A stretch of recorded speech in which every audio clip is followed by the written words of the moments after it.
Hello, everybody. I'm Darryl Howerton, and welcome to Women's Sports Cards, episode number 51. This one is titled, Is a Wilma Worth a Babe? As in, is this Wilma Rudolph card worth a Babe Didrikson card? And when we're talking about cards, we're talking about specifically this 1960s Ekstra Bladet card from Sweden, which is very rare. I'm comparing that to the iconic women's sports card, the grandmother of them all, Babe Didrikson, the 1933 Sport Kings from Gowdy. It's considered one of the 5 most valuable cards out there in the women's sports card market, and the most vintage card out there, the most valuable vintage card. I believe this Wilma Rudolph deserves to be in the same consideration. There are other Wilma Rudolph cards out there that are more common, like the 1962 Dutch TV cards. There's the 1960 card from Record Journal, another Swedish card. And those you see dozens of purchases every year. When it comes to this Wilma Rudolph card, there's only 2 that I've ever seen in existence. And I'm sure there are others out there. I'm sure some of you commenters on YouTube or other social media might be able to tell me that you have one. And please send pictures. I would love to see them. But I have been looking hard, high and low, trying to find more of these out there, and I just don't see them. So much so that I contacted Cindy Dick via Instagram DMs just to ask her. She is the #1 collector of women's sports cards. She's the most celebrated collector of pioneer cards of 19th and century and 20th century cards out there. And she herself says they're pretty rare. She tells me that she had not seen one before. She bought one herself. And with mine, those are she just tells me that they're just not out there. And I trust her word more than mine, and I don't want to put words in her mouth, but I think we can both agree that they are rare. They're pretty rare. And the Gowdy card, which is what the Babe Didrikson card was, is an American series. So in America, those cards are more prevalent. I looked at PSA alone, and there are 184 graded by PSA. So they're much more than the 2 that I've seen of this card. Now, I'm sure there are, especially in Sweden, I'm sure we'll see more of these surface, but the other cards of Wilma Rudolph also come from Sweden, and you can't go a month or you can't go a week without seeing them on sale for eBay. And if you look at the last purchases over the past year, you'll see dozens of each one sold. I saw a dozen of the 1960 Record Journal. I've seen more than a dozen of the 1962 Dutch TV cards, and various other Wilma Rudolph cards. And I'm just talking about the cards when she competed, when she was in the Olympics in 1960 and 56, and it was at the top of her game. There were a lot of cards made in 1970, 80, 90. I'm not necessarily talking about those. I'm just talking about the cards that were made of her while she was competing. To me, this is the most rare. This is the one I can never find. So I just wanted to get graded, and since I do sell these cards on eBay, I wanted to get a true valuation, and I also didn't want to shortchange myself. So if I had to overprice it, so be it. I don't mind putting the high price tag on it, because these are the type of cards I believe that will escalate in time. And I'll talk about that more in a later video where I talk about vintage cards and the hidden value in the women's sports card market. From what little I know, I'm definitely seeing the prices escalate. So that being said, I thought we'd just look at this. We'd nerd out over some analytics. It's not for the faint of heart. If you're not on the mathematically inclined, feel free to quit watching right now, because I'll get into a bunch of number stuff to kind of justify why I have this priced right now in the $9,000, $10,000 range as a SGC 5 graded card. That being said, if we look at the Babe Didrikson cards, her last time she had a big sale for the PSA 9 was in August of 2020. And at the time, it was a women's sports card record of $24,000 it sold. At this point, who knows where that card would go for. It could go as much as $100,000, $200,000, or as little as $50,000. No matter what, the price has definitely escalated, especially when you look at what the Serena Williams cards have done. At that same time, a Serena Williams PSA 10 was selling for $700 when this one sold for $24,000. And as you well know, those PSA 10s of Serena Williams and the 2003 Net Pro Glossy Elite and the 1999 SI Kids card, which I'm speaking about specifically, those are both going for six figures. $117,000 for the 1999 SI Kids for Serena, and $96,000 for the 2003 Net Pro Glossy Elite of Serena. And if those cards have shot up from 1,000 approximate to 100,000, who knows what the Babe Didrikson card is?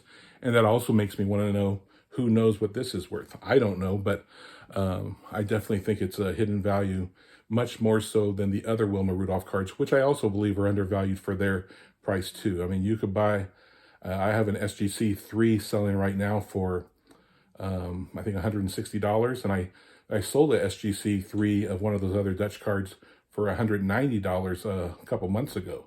So I do know that those cards that I probably purchased for $20 or $30, got them graded, they were definitely worth the upcharge. So, you know, I do believe even those 1962 ones have hidden value, but the ones that I can't find, I think these are the ones that really could escalate. So just making further comparisons with the Babe Didrikson card, there are no PSA 10s of the Babe. There are 4 PSA 9s, 16 PSA 8s, and the median grade for those 184 graded by PSA, the median would be 4. So that lets you know how hard it is to come up with one of those Babe Didrikson cards of a good grade. Now, when it comes to, you know, are those cards, I think the biggest difference when you talk about rarity, when you talk about the Babe Didrikson card, PSA has found, you know, hundreds of them. They've graded hundreds. So it's not necessarily a rare card. It's, even though it is rare, but it's more so it's rare to get one in mint.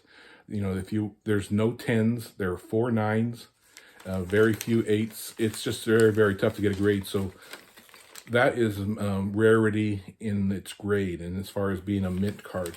As far as this type of card, the Wilma Rudolph one, this is the only one I've seen graded. Or, you know, it's not graded by, this one's by SGC. There's no PSA grades. There are no Beckett grades. And my card that I sent in to get graded is the only one that's come back with a grade, and it got a SGC 5.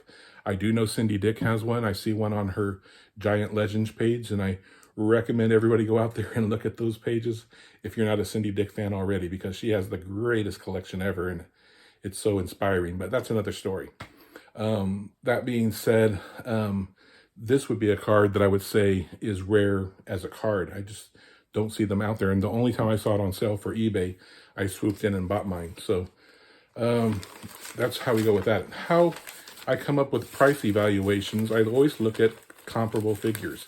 As you well know by past videos that I've done, my simple chart, my simpleton chart that I have to come up with grades is a PSA 9 is in general worth 32% of what a 10 goes for.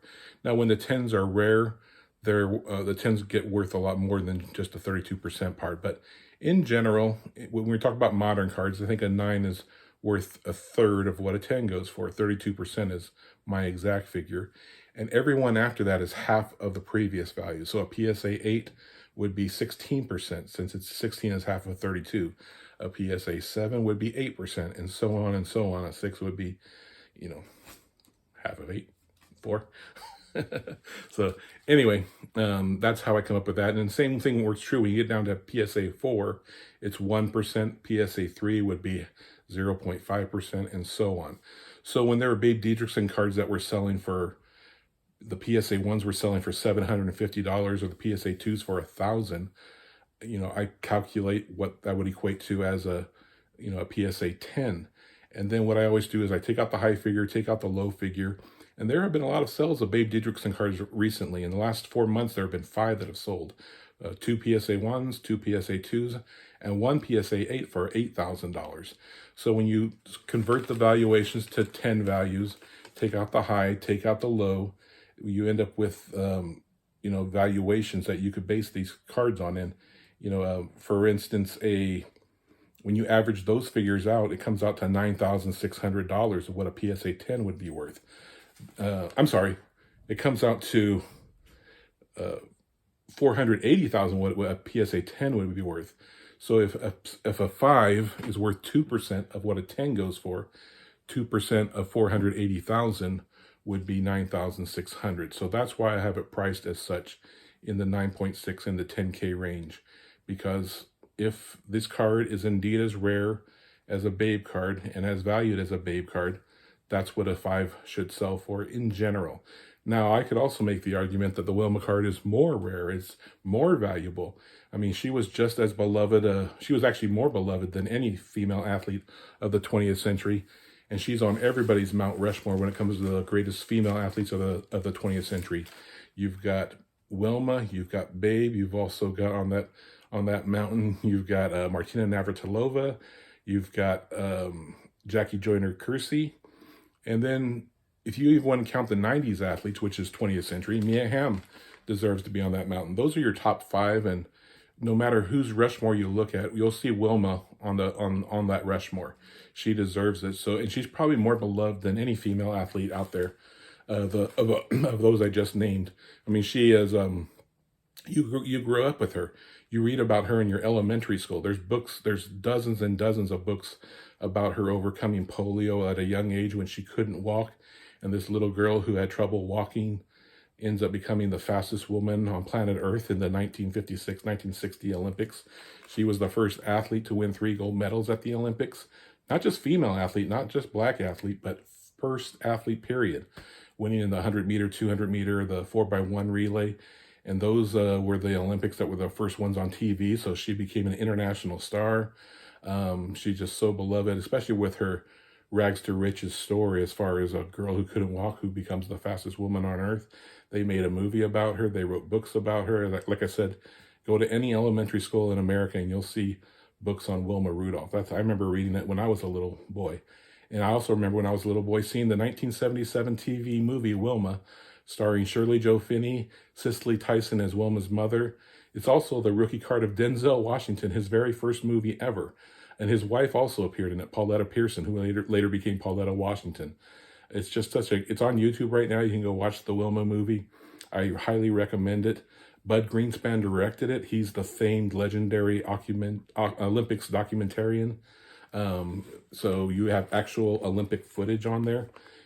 I highly recommend it. And the thing about Wilma, I mean, I saw, and this is Black History Month, I saw Kerry Washington, the famous actress. She dressed up as Wilma one day, I think it was last week, and paid tribute to Wilma and some of her famous 1960s Olympic poses. Gotta love Kerry for that. So anyway, being that iconic and being that famous and being that beloved, I very well could see this card being as valuable as the Babe card one day, even though people don't know about this card. So you don't want to underprice it when you're selling stuff like that on eBay. And even though, you know, that's why I put the 3s that are commonplace at $200, and they sold. And you know, and I think this one is much more rare, so I wouldn't price it in the Babe Didrikson range. You know, at the very least, when you look at the Babe Didrikson PSA 8 cards, they've risen in value. From May 2021, one sold for $5,500, and one just sold a couple weeks ago for $8,000. So right there, you're seeing a yearly ROI, return on investment, of 38% when you look at it that way, when you make it a yearly figure. So at the very least, I would say her card that sold for $24,000 20 months ago now has got to be worth, you know, at the very least, $45,573 to be exact. And then when you convert that to a SGC5, that means this card at the very least has to be worth close to $3,000, if it is indeed as rare as the Babe Didrikson cards and as desired as the same. And so when I look at these cards on the low value, I think you gotta say it's a $3,000 card. On the high value, you know, if you, I think at this point it's safe to say it could be worth $10,000. And these are the type of cards that could skyrocket in the future. If you go back to my very first women's sports card video, that's right, women's sports card video #1, made in August 2020, when I called women's sports cards the greatest alternative asset out there. Back then, the Serena Williams card had previously sold for $10,000. And within a year, it sold for $117,000. We're seeing these cards skyrocket. There's no reasons the vintage cards like the Babe Didrikson, like the Wilma Rudolphs, won't do the same. And at least that's what I believe. I was right with the Serena Williams card, right with the Mia Hamm cards, and just happened to be lucky to buy some of those rookie cards in the very beginning. Unfortunately, I didn't have any PSA 10s or anything like that, so I wasn't able to profit like the people who are getting six-figure sales. But I got some nice returns on the SGC 8 of Serena I had, and the Miahan, which is a much worse grade SGC 5. This one's an SGC 5, but these are vintage cards. This card is 62 years old. It's hard to find cards like these in good conditions. I mean, I think a similar comparison you could make would be, the 1952 Mickey Mantle card, which is one of the most iconic men's cards out there, and then the Honus Wagner, which was made between 1909 and 1911, the famous T206. That the Honus Wagner card, there's probably, I have it written down right here, probably only 60 in the world. That's what the estimates has. That's what you would call a rare card. And the Mickey Mantle, I would say, is a rare in mint card. There were close to 1,500 that have been graded by PSA alone. So there's over 1,000 cards out there, probably 2,000 if you consider the other agencies as well. But it's tough to get it in great mint condition. I mean, when it comes to PSA 9s, the pop count is 6. PSA 10s, the pop count is 3. So that's where those cards become $1 million cards when you're looking at the rare in mint. And I would make a similar comparison with the Babe Didrikson. The Mickey Mantle is more like the Babe Didrikson. They're both rare in mint, and there's hundreds or thousands out there. The Wilma card, I just don't know because I can't find it. So at this point, I'm treating it as a rare card, similar to the Honus Wagner. Now, it takes an audience of people wanting to buy it to make it go up in value. So I think that card has potential.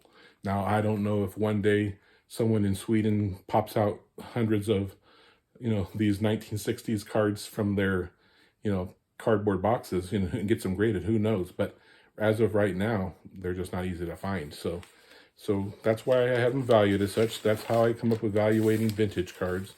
And I'm going to talk more about that later this week. Today, I just wanted to talk about, is a Wilma worth a Babe? And right now, I think yes. You may think no. Others are maybe undecided. Others probably never gave it a second thought.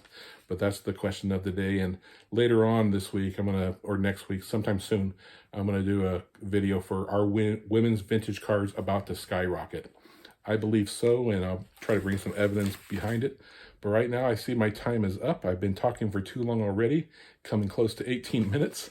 So I'm going to sign off. Thanks for staying this far with me. Thanks for being patient. And on behalf of Babe Didrikson, Wilma Rudolph, thank you for watching. God bless you.